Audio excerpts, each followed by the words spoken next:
Olá, gente, tudo bem? Mais um episódio no ar com Elas é Assim, o podcast que abre portas aqui para você vir contar a sua história, aí de repente compartilhar conosco. Eu me chamo Michela Moma e hoje o convidado de hoje é super interessante, né, Dani? Vocês vão querer ficar até o final dessa entrevista. Vai ser uma aula. Michela, você já pensou em ser perita na sua área? Nunca pensei. Hoje nós teremos uma aula aqui com o Fernando Arias. Ele tem diversas formações, então vou ler um pouquinho aqui sobre ele. Fernando Arias, nosso convidado, administrador, perito judicial, entre tantas outras formações, ele foi ali consolidando um instituto que foi inaugurado agora em janeiro de 2025, o IBPJUD, Instituto Brasileiro de Perícia Judicial. E ele veio aqui contar pra gente como tantas profissões, mais de 50 profissões, podem ser capazes de você ali escalonar a sua empresa em faturamento, criar visibilidade e você se tornar um perito técnico na sua área. Portanto, seja muito bem-vindo, Fernando. Muito obrigado, é um prazer estar aqui no programa, obrigado pelo convite. E espero que hoje esse podcast possa ajudar todas as pessoas no Brasil e profissionais liberais a se tornarem peritos judiciais sem a necessidade de concurso público. Fernando, a Dani comentou aqui na abertura sobre as 50 profissões. Fala um pouco pra gente sobre essas profissões. Vamos lá. Todo profissional liberal que tem uma profissão regulamentada por lei pode se tornar perito judicial. O perito judicial é um profissional que auxilia o juiz dentro do Tribunal de Justiça para questões técnicas, seja questões técnicas na medicina, na odontologia, na psiquiatria, na psicologia, administração, contabilidade.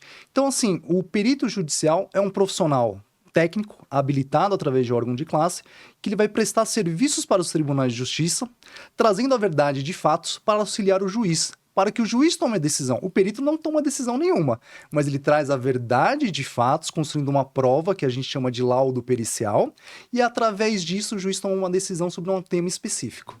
Então, são mais de 50 profissões. Você pode citar algumas e é uma oportunidade da pessoa fazer os laudos, que existe também um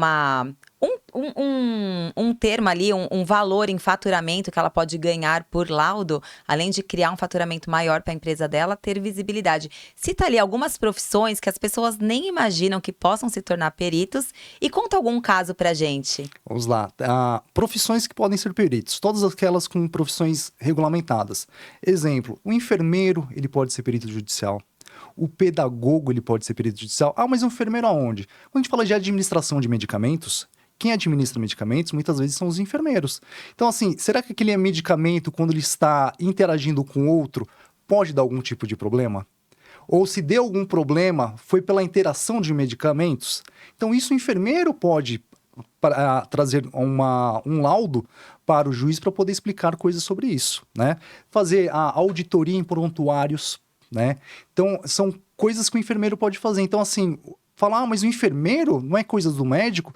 Não, a legislação permite que o enfermeiro, porque ele tem todo o conhecimento para administração de medicamentos. Então, ele pode ser perito, sim. Tá? No caso de pedagogos, né? A gente tem bastante pedagogos por aí, professores, mestres.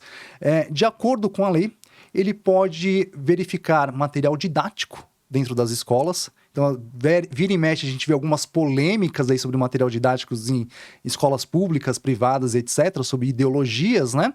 Então, aí, às vezes, cabe um perito pedagogo para analisar a metodologia e o que está sendo passado. Então, o pedagogo, ele pode emitir laudos periciais. Inclusive, o pedagogo, ele pode ver numa guarda de crianças, né? De quem vai ficar com a guarda, se é o pai ou a mãe, por questões educacionais. Geralmente o pessoal vai atrás somente de médicos, engenheiros. E olha só o que você acabou de falar sobre a guarda. Uma questão ali civil que o advogado vai cuidar e um pedagogo poder intervir. Uma oportunidade, assim, enorme. Exato. Então, assim, todas as áreas. Uma outra área também, vamos supor, o químico.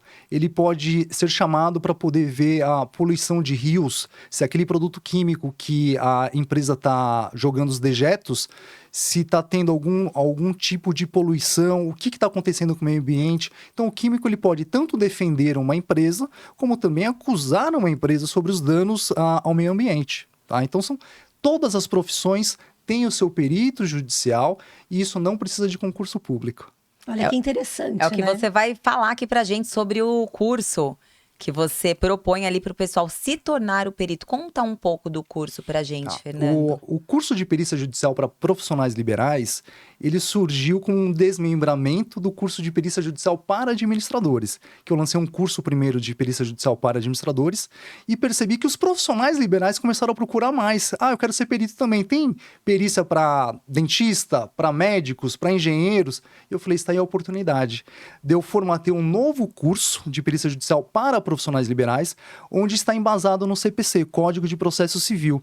Então, eu ensino todo o rito processual, coisas que não ensinam na faculdade, quando a gente faz administração, contabilidade, odontologia, a gente não vê essa parte jurídica dentro da matéria. Então, eu criei isso, explicando de uma forma muito simples, de uma forma muito didática, de como o perito se tornar, como o profissional se tornar perito judicial sem a necessidade de concurso público. E para isso está escrito no artigo 156 do CPC, que os profissionais liberais, devidamente inscritos em órgãos de classes, serão nomeados como perito judicial e não precisa de concurso público, que é uma nomeação, ser nomeado para um processo específico. Então, a partir desse curso online, Sim. as pessoas podem adquirir, estudar e se tornar um perito. Sim, A gente vai deixar só no final as redes do Fernando para vocês assistirem. Inclusive, é um curso com 60 horas. Existem dezenas de cursos no mercado. Até faço um alerta para as pessoas, antes de adquirir cursos de perícia judicial, procurem saber quem que é o perito, aonde é a instituição, se é válido, se o conselho de classe ele reconhece, se os tribunais estão aceitando esse tipo de curso. Existe curso de perícia judicial até por R$10 na internet. E aí, quando vai ver, a pessoa não tem a formação. Não tem a formação, criou através de inteligência artificial, é só enganação. Mas assim, a pessoa pagar R$10 num curso, não dá para esperar muita coisa, né? Barato sai caro, aquele ditado Exato. que é verdadeiro. Ô, Fernando, e assim, existe uma grande diferença do judicial para o criminal. Explica pra gente. Sim, muito boa pergunta. Tá? As pessoas confundem o perito judicial com o criminal. O perito criminal, obrigatoriamente, ele é da polícia. Então, requer concurso público. Você precisa passar na prova do concurso público para a polícia, aí você se torna um perito criminal. Normalmente, as áreas da perícia criminal é a medicina, a odontologia e a gente tem a contabilidade também, né? São algumas áreas, salvo engano, deve ter psicologia também. Então, para ser perito criminal, normalmente são essas áreas. Só que a ideia é através de concurso público, tá? Agora, o perito judicial, ele é como se fosse um consultor do juiz para questões técnicas. Seja na área de química, biologia, biomedicina, medicina veterinária, entre outras áreas. Então, o juiz, antes de tomar uma decisão, ele pede um auxílio, né, para um perito de uma área específica para produzir uma prova para que o juiz tome uma decisão de uma forma mais assertiva e justa. E sobre os honorários? A gente está falando aqui de faturamento, além de visibilidade. Você acha que a pessoa ali se formando, atuando com os laudos, ela consegue viver só disso? Sim. É uma remuneração muito boa, inclusive para pessoas recém-formadas, né? A pessoa às vezes fica procurando emprego, trabalho dentro de empresas. O perito judicial, ele é um profissional liberal, como médico, como advogado e outras profissões. Então imagina só, vamos falar de um médico veterinário, né? Ele pode, assim que ele se forma, ele tira o CRMV, que é a carteira de identidade dentro do Conselho Regional de Medicina Veterinária, e através disso ele já está apto para poder atuar como médico veterinário. Então ele fez estágio, ele sabe fazer os análises e tudo mais. A partir do momento que ele conhece o rito processual, tá? Que é o que a gente oferece dentro do curso, ensinar a fazer uma petição, ensinar a montar um laudo, como estruturar um laudo, como responder um quesito. Quesitos são as perguntas técnicas, né? Ele pode ganhar dinheiro com isso. Então ele não ganha só dinheiro com a construção do laudo, mas ele ganha dinheiro também com assessoria, com a consultoria, com perguntas técnicas. Uma vez eu fui contratado só para montar quesitos. Era um engenheiro que ele fez um trabalho, o cliente não quis pagar depois os honorários de performance dele, ele cobrou os honorários iniciais e depois tinha os honorários de performance pelo êxito, né? E tinha cerca de R$100 mil para pagar para esse engenheiro, porque ele trouxe uma redução nas contas da empresa de mais de 11 milhões. E a empresa não quis pagar esses 11 mil reais, esses 100 mil reais. E ele me chamou para poder elaborar perguntas estratégicas para que o perito do juiz pudesse rever o caso. Então, eu ganhei 5 mil reais só para fazer perguntas, não foi nem um laudo. Foi para criar perguntas estratégicas. Então, olha só, eu posso ganhar dinheiro com laudo, eu posso ganhar dinheiro com assessoria e eu posso ganhar dinheiro fazendo quesitos técnicos. Eu fiz isso em um dia de trabalho, 8 horinhas de trabalho. Perguntas estratégicas. Foram cerca de 4, 5 horas para ler todo o processo e depois mais umas 3 horas para poder elaborar as perguntas. Que legal. E no curso, você também ensina a precificar? Sim, eu ensino a precificar. Inclusive, eu forneço uma tabela de honorários, tá? Uma planilha, onde você vai preencher a planilha, tudo prontinho, e ele já calcula os honorários para você, mediante ao valor que você colocar dos honorários. Os honorários, eles estão de acordo com o órgão de classe. Da mesma forma que um advogado, ele segue o Estatuto da OAB, para precificar os honorários, assim tem a psicologia, os engenheiros, todo órgão de classe ele dá uma tabela de honorários sugestiva, né? Então eu mostro cada tabela de cada órgão de classe e eu ensino a como precificar isso. A média, só para a gente já deixar claro, vai de R$400 a R$700 a hora de trabalho. Então um laudo, você vai elaborar aí, vamos supor, 10 horas de trabalho entre leitura de laudo, leitura do processo, confecção do laudo, confecções de planilhas e tudo mais. Vamos colocar 10 horas a R$400, foram R$4.000 para um dia de trabalho. Maravilha. Uma ótima segunda fonte de renda, né? Sim, pode ser uma segunda fonte de renda, mas se você fizer 3, 4 dentro do mês, pode ser sua principal renda. Principal renda, é verdade. E Fernando, o que difere, assim, o curioso do habilitado? Vamos lá. O curioso dentro da perícia, né? São pessoas que fazem esses cursos aí de R$10, né? E acha que já pode ser perito judicial. O perito judicial, ele é somente aquele que é nomeado pelo juiz nos processos judiciais, né? Esse é o perito oficial do juízo. As demais pessoas atuam como assistente técnico, tá? O assistente técnico, ele é o que vai dar respaldo para as partes no processo, né? E existe algumas diferenças entre laudos, tá? O laudo, ele é só confeccionado pelo perito judicial. O assistente técnico, ele faz um parecer. Então, quando eu vejo um assistente técnico já colocar no cabeçalho que é um laudo, já caiu em descrença do meu lado. Porque no máximo ele vai fazer um parecer técnico. Então, são pequenas palavras, nomenclaturas, só que o leigo, ele não sabe. E às vezes tem muitos advogados que estão até desavisados sobre isso. Um outro ponto também é que o assistente técnico, ele também precisa estar em órgão de classe, né? Para o exercício legal da profissão. Não é só o perito. Então, você quer exercer a medicina, independente se vai ser no tribunal ou no consultório, você precisa ter o CRM. Você quer fazer a parte química, o CRQ. Isso para todas as profissões. Eu, como administrador, preciso estar registrado no CRA. Pessoal de TI, análise e desenvolvimento de sistema, tem muita gente fazendo aí a computação forense, mas não tem registro no órgão de classe. Eu já vou impugnar um laudo desse. Nem vou ler. Não tem assinatura, não tem o registro, está impugnado. E já chegou, Fernando, para você algum curioso? Já chegou um curioso, até engraçado sobre isso. Tenho muito contato com advogados, né? E um advogado mandou um currículo de um colega dele, se dizendo perito judicial na área de computação forense, que tinha administração também. Falei, manda o currículo, né? Daí eu fui olhar o registro do órgão de classe, a pessoa não tinha registro. Eu falei, doutor, como você me manda uma pessoa com currículo, ela nem está registrada no órgão de classe? Exercício legal da profissão, doutor. Me desculpa, já vou falar. Eu mesmo liguei para a pessoa, falei, olha, você tem 10 dias aí para fazer seu registro. Ali você já cortou. Ponto. E por que 10 dias? Se não fizer o registro, vai ser notificado para o órgão de classe. Ponto. Não tem conversa. Exercício legal da profissão. Não posso compactuar com quem não tem registro. Tá certo. E quais são os principais erros de quem não se capacita ali de maneira certa? O que ele pode trazer de dano, tanto para ele, quanto para o cliente dele, ação, enfim? Olha, os danos podem ser gigantescos, né? Vamos lá. A pessoa que não se capacita, ela acha que fazer um curso aí rápido, sem fazer qualquer preparação, e tentar se aventurar, ela vai encontrar peritos extremamente qualificados na vida dela. É a mesma coisa quem está acostumado a jogar futebol só de domingo, querer disputar uma partida de futebol com o Messi. Vai passar vergonha. Vai passar vergonha. E vai passar vergonha de forma pública. né?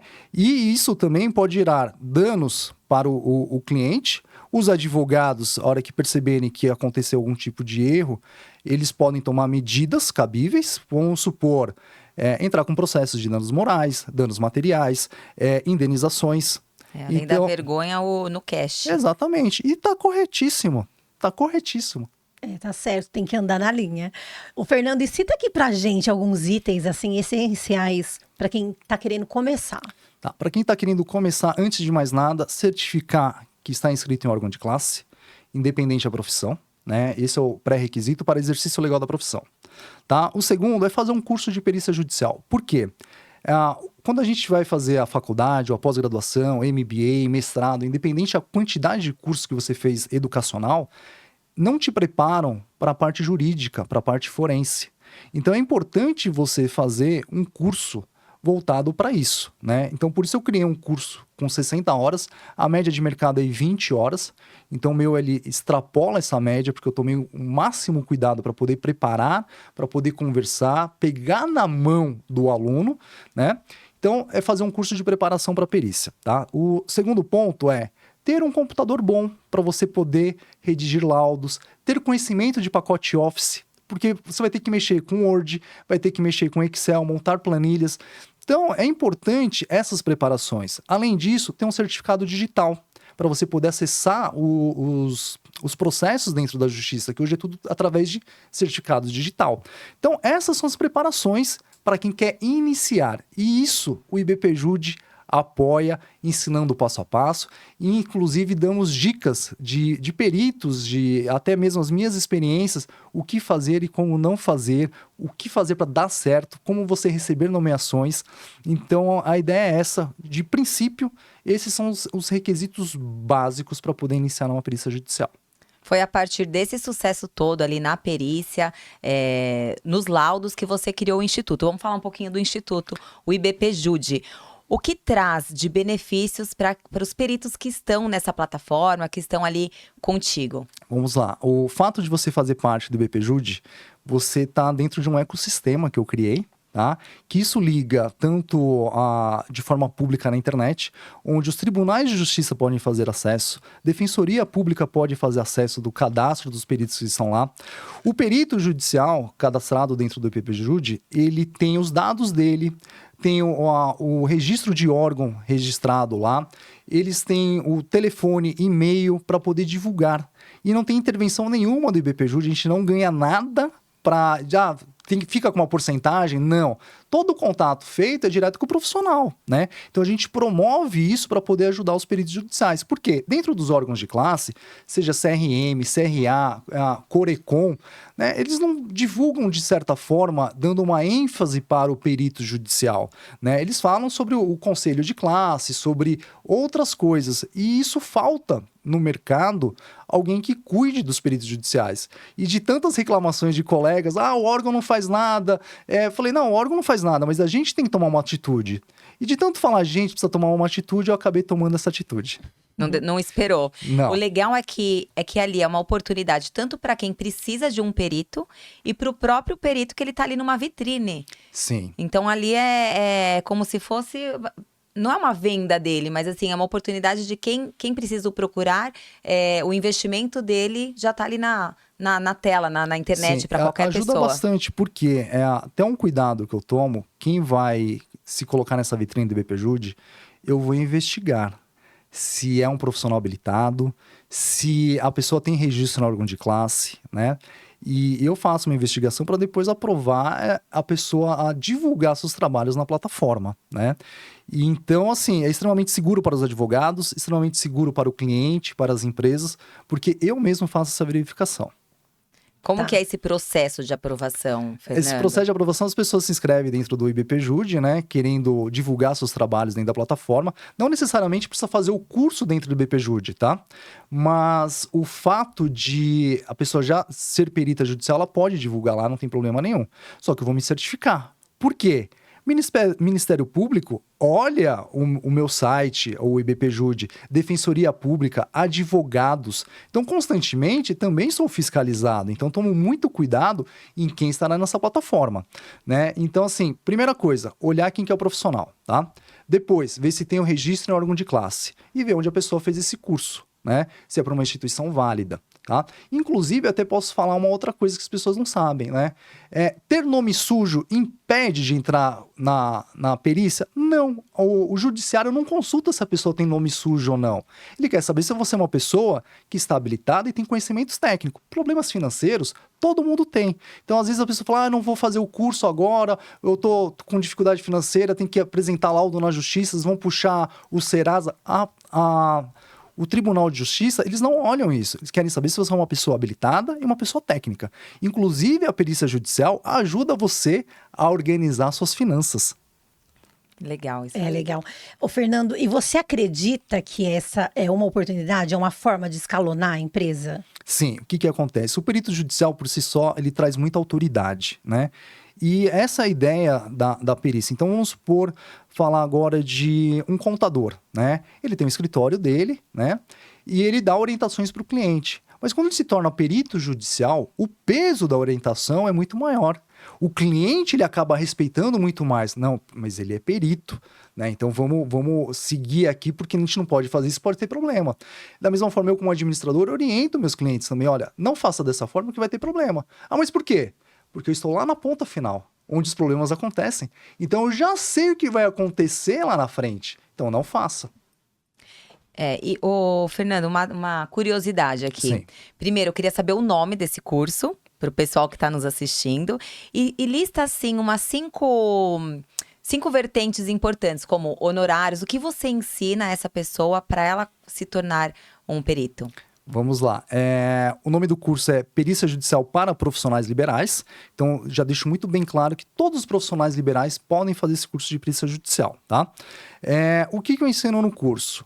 O curso ensina como atuar como perito judicial, como se cadastrar nos tribunais de justiça para todo o Brasil. Então, você estando em São Paulo, você pode atuar como perito judicial na Bahia, no Rio de Janeiro, em Minas Gerais, né? Por exemplo, no meu caso, na área da administração, muitos processos são digitais. Então, eu não tenho que ir até a empresa. Eu recebo os balanços contábeis, eu recebo os fluxos de caixa, eu recebo extratos bancários, contratos bancários. Então, eu apenas analiso documentos e faço isso em nível Brasil. Tá? Então, assim, eu ensino essa parte de poder se cadastrar nos tribunais, eu ensino a como construir um laudo. De igual você vai fazer um trabalho acadêmico, que você precisa seguir umas normas da BNT, ter capa, ter sumário, ter introdução, os capítulos, é isso que eu ensino passo a passo de como montar um laudo de uma forma ética, de uma forma profissional, com excelência, para que esse laudo seja aprovado e homologado em juízo, trazendo resolução dos problemas, né? Então, ensino passo a passo. Depois, são dicas do dia a dia, de como montar os honorários. Eventualmente, algum advogado ou as partes podem tentar impugnar os honorários. Ah, você está cobrando muito. Como você defender isso e justificar os honorários. Como montar quesitos estratégicos. O que são os quesitos? São as perguntas. Às vezes, uma vírgula ali numa pergunta muda todo o sentido. Então, eu tomo muito cuidado com isso. Ensino os meus alunos a como redigir um laudo, a como prestar atenção. Cuidado com as pegadinhas, porque os advogados são ótimos com perguntas. Eles vão fazer de tudo para defender os interesses dos clientes dele. E, muitas vezes, colocando o perito em saia justa. Então, eu preparo os peritos, os meus alunos, para não entrarem em saia justa. Quer dizer, os alunos já saem preparadíssimos para tocar um laudo. Sim, inclusive, meus alunos, eles têm meu WhatsApp direto. Você dá esse suporte. Me dou esse suporte, inclusive a gente faz amizade, né? Então a gente vai ajudar os amigos. Eles me ligam, olha, eu tô com esse problema, o que você acha? Eu falo, olha, eu não sou dessa área, né? Porque às vezes são áreas muito específicas, mas vamos pensar o seguinte, se a gente for por esse caminho, o que você acha? Não, faz sentido, vou por esse caminho. Que legal. Você já tem essa sagacidade de tantos anos de profissão. Sim. Isso da expertise e o fato de estar sempre conversando com outros peritos de diversas áreas, né? Então, isso também engrandece. Eu estou sempre aprendendo com os próprios peritos. Muito bom. Fernando, e você é autor de 5 livros. Sim. Né? Conta um pouquinho, fala do nome deles e conta um pouquinho pra gente dessa... Vamos lá. Meu primeiro livro, o mais queridinho, é O Caminho da Perícia Judicial para Profissionais da Administração. Eu criei esse livro porque não tinha nada no mercado específico para administradores. Inclusive, os administradores ainda estão muito inertes à perícia judicial, onde os contadores e economistas já saem na frente dos administradores. Falei, não, vamos reverter esse jogo aí e trazer mais equilíbrio. Então, eu trouxe um livro chamado O Caminho da Perícia, onde eu mostro todo o caminho para os administradores. Existem mais de 110 áreas restritas e privativas para os administradores. E eu falo de cada uma delas no livro, mostrando 110 caminhos que eles podem seguir, né? Depois disso, os médicos, engenheiros, arquitetos começaram a falar, tem livro para minha profissão? Eu falei, não tenho, mas falei, tá aí uma oportunidade. Daí eu reconfigurei o livro, O Caminho da Perícia Judicial, e fiz o livro a Perícia Judicial para Profissionais Liberais. Né? E nesse livro, de uma forma mais ampla, abordando diversas outras profissões, eu falo do Código de Processo Civil e como se tornar perito judicial sem a necessidade de concurso público. E esse já é mais amplo, que cabe para todas as profissões. Inclusive, as pessoas, antes de comprar o curso, às vezes compram o livro. Gosto, fala, agora eu vou fazer o curso, porque o livro é muito mais barato que o curso. E já é um início para a pessoa, né? Então, as pessoas às vezes começam pelo livro. Depois disso, eu escrevi o SG na Prática, né? Direcionado para profissionais da administração. Eu sempre puxo a sardinha para a administração, né? E eu ensino lá quais são os caminhos da pessoa atuar dentro da sustentabilidade, dentro dos pilares do ESG. Inclusive, no livro, eu abordo as ODS, que são os Objetivos Sustentáveis, né? Que é criado pela ONU, e falo também da Agenda 2030, que as empresas precisam se adequar. E isso eu falo de uma forma para os administradores abraçarem o campo do ESG, né? Então, eu trago em detalhes quais são as áreas que os administradores podem atuar dentro da governança corporativa, da sustentabilidade também. Depois disso, eu criei um livro pequenininho chamado Game Over nas Finanças, que eu faço um alerta sobre os vícios em jogos, né? Não vou falar aqui quais são os aplicativos, né? Mas dentro do livro eu falo quais são os vícios e quais são os crimes que estão por detrás disso, né? Pra gente tomar cuidado. Então é um alerta, é um livro baratinho, R$ 9,90, gente, vale a pena. São todos digitais, Fernando? Todos digitais, estão na plataforma da Hotmart. Então a compra é através de uma plataforma segura, existe reembolso se a pessoa não gostou, tudo muito tranquilo, tá? Mas as pessoas normalmente compram o livro e vai comprar o próximo livro, né? E por último, eu lancei agora o Pulo do Gato, ensinando os segredos da perícia voltada para administradores. Porque como eu escrevi um livro, O Caminho da Perícia Judicial, e lancei o curso, eu senti a necessidade de complementar isso. Mas para não fazer o volume 2 do livro e nem lançar um próximo curso, eu criei cerca de 80 perguntas e respostas, igual a gente está conversando aqui, direto ao ponto sobre a perícia judicial. Por exemplo, uma das perguntas lá, o que o perito deve fazer se o laudo dele for impugnado pelas partes? Lá eu conto. O que o perito deve fazer se os honorários são impugnados? Eu conto passo a passo. O que o perito deve fazer se ele comete um erro grave num laudo? Então, tudo isso eu venho revelando dentro do processo. Tá? Já é uma apostila, então. Já vai tirando as alunos. objeções, os obstáculos para os peritos, já está com a resposta ali. Exato. Então a gente já sabe que tem 3 passos para a pessoa se tornar perito: comprar o livro do Fernando, Sim. fazer o curso e estar no instituto. Aí é um sucesso. Exatamente. Fernando, e fala ali para aquela câmera onde as pessoas te encontram para tirarem as dúvidas, para já começarem a ingressar nessa grande oportunidade que você está propondo. Perfeito. Eu atuo muito no LinkedIn, então lá vocês me acham como administrador Fernando Arias, estou no LinkedIn, mais de 15 mil seguidores, então assim tem uma força muito grande no LinkedIn. Depois disso vocês me acham também no Instagram, através do canal do IBPJude e o site ibpjude.org, tá? Deixo aqui o telefone também, 11 de São Paulo, 982350930. E fico à disposição de vocês. Muito obrigada por essa aula, por conseguir ali o podcast. Ele pode alertar tantos profissionais liberais nessa nova oportunidade de trabalho. Perfeito. Obrigada por estar aqui contando. Fernando. Obrigado, eu. Que conversa rica e cheia de aprendizado, né? Não é mesmo? A gente aprende muito aqui com os convidados, é muito bom. Muito obrigada, Fernando. E você que ficou até aí já curte aqui esse canal ou qualquer plataforma e vem aqui se inscrever e fazer o seu podcast, seu videocast com a gente. Se você tem um conteúdo relevante para passar para as pessoas, a internet ela pode chegar em qualquer lugar do mundo. Então vem para cá, distribui conhecimento nas suas redes. Se você não está perto do nosso podcast, mas está perto de outros podcasts ou faça o seu stories, distribua conhecimento, porque com elas É assim.